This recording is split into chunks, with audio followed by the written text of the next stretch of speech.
là, en fait, jusqu'à 7h, 8h du matin, les derniers sont encore un peu actifs. Parce qu'ils ont passé la journée, enfin la nuit en fait. La nuit à se restaurer, que ce soit dans la végétation ou sur les mangeoires, parce qu'on leur donne un complément alimentaire en fait. Donc là, ils sont repus. Qu'est-ce qu'ils vont faire de leur journée, nos escargots? Ils vont dormir. Les escargots en fait craignent la lumière. Parce que la lumière pour eux est synonyme de chaleur et souvent de sécheresse entre guillemets. L'escargot a besoin d'eau pour son développement, pour son déplacement, enfin, tout se fait à partir de la bave. Donc la bave étant en grande majorité constituée d'eau, il faut pour l'escargot de bonnes conditions pour son déplacement, son alimentation, sa reproduction. Et quand il ne trouve pas ces bonnes conditions, en fait, l'escargot rentre dans sa coquille.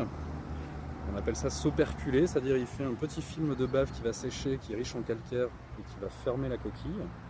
Et là, il est protégé des éléments, il est capable d'attendre plusieurs mois.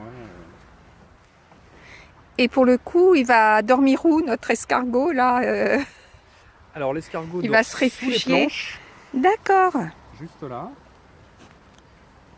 En fait, les planches sont en pin Douglas, elles gardent un peu l'humidité. On les a orientées de telle manière que tout au long de la journée et tout au long des saisons, il y a en permanence de l'ombre. Les planches sont orientées est-ouest. Donc le soleil arrive sur la première planche, qui fait de l'ombre à la deuxième, et comme ça toute la journée.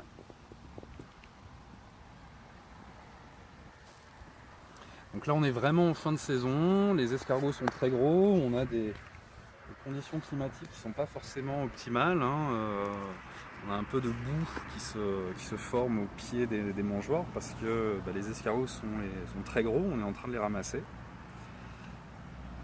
Et dans un parc comme celui-ci, on a 37 000 escargots à peu près. Et pour le coup, on va les retrouver façon comestible sur le marché de l'hiver à partir de fin octobre, nos escargots. C'est ça, sous différentes formes, cuisinés, prêts à réchauffer au four quelques minutes. À la fois de manière traditionnelle, en coquille, à la bourguignonne, sur une base beurre, ail, persil, échalote. Mais aussi dans une fausse coquille en pâte de froment, qui est un peu croustillante, qui permet d'avoir un peu plus de liberté sur les recettes. Donc on a cette année une recette à la provençale sur une base tomate séchée légèrement pimentée. Alors, faiblement pimentée, les enfants peuvent en manger, il n'y a pas de souci. On a une recette dans la même veine, chèvre noix ciboulette. Et on est en train de mettre au point la recette sur une base fromagère à partir du fromage l'olive. Donc là, si on récapitule, à ma gauche, Alors à votre gauche, ça ce sont des bourgognes récupérées dans la nature. Donc l'escargot qui était au préalable mangé traditionnellement, mais qui est interdit de récolte à des fins commerciales, qui est très protégé. La réglementation impose de récolter des escargots adultes de plus de 3 cm de diamètre de coquille et pendant une période très courte dans l'année, dans le but de le protéger. Donc nous élevons un gros gris qui est son substitut, élevé entre 4 et 5 mois, très tendre du fait de son jeune âge. Adulte malgré tout, c'est le petit rebord que vous voyez sur la coquille.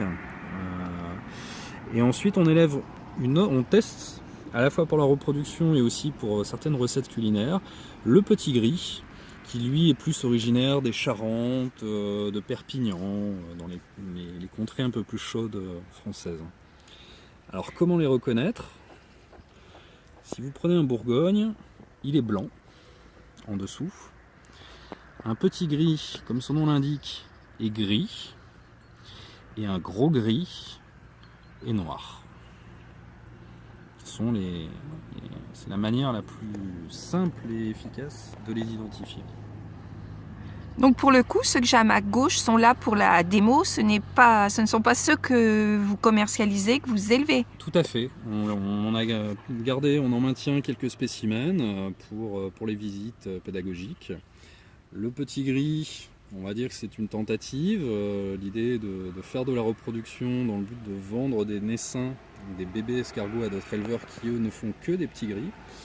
Et puis ensuite on a le gros gris qui est le cœur de notre activité, où là on a un escargot qui est vraiment adapté aux habitudes alimentaires, notamment dans la région centre.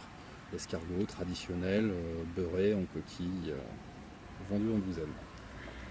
Et pour le coup, il y a des possibilités de faire des visites pédagogiques auprès de vous, en fait, quand la saison s'y prête, bien sûr. Tout à fait, donc on a réalisé 3 sessions de visite cette année, ce qui représente à peu près 180-200 visiteurs. On va essayer de mettre en place l'année prochaine des visites notamment avec des scolaires, les centres aérés. Et nous réaliserons sur l'été, sur le mois d'août et sur le mois de septembre l'année prochaine, des visites également sur l'exploitation, expliquant à la fois le développement, le maintien, l'élevage de nos escargots, mais aussi qui présentera aussi nos produits à déguster.